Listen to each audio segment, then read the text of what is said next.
The tax plans, if they do pass, could trigger the Senate's pay-go provision. And what that means, essentially, according to the CBO, is that 15 days after it's signed, and I know this is contingent on it actually being signed, that Congress would have to cut Medicare by $25 billion, discretionary spending by $111 billion. Do the Democrats then vote to waive pay-go so that doesn't have to happen? So, first of all, it's great to be with you.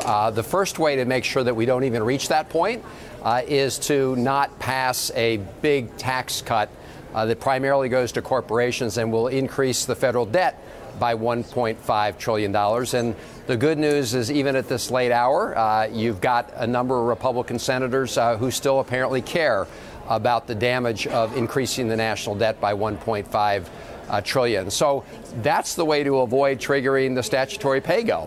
Sure, but Senator, I'm curious on that front, as someone in the opposition party, so to speak, how do you, do you have any levers to try to assure that the tax bill doesn't go through?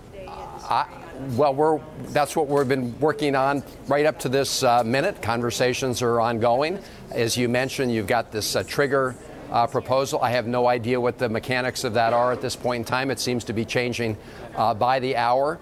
But if you want to avoid facing the statutory pay-go cuts, which, as you said, would include billions of dollars in cuts to Medicare, then the best way is not to cross that tripwire. And that means not passing a tax bill that adds $1.5 trillion to the national debt. Senator, and I'm sure many people out there, many voters are very concerned and would agree with you at this point. But I just want to ask again, would you vote to waive the pay-go in this case? Because if you don't, we're going to see Medicare cuts in particular. Like, where do you stand on this? Yes or no? Would you waive it or not?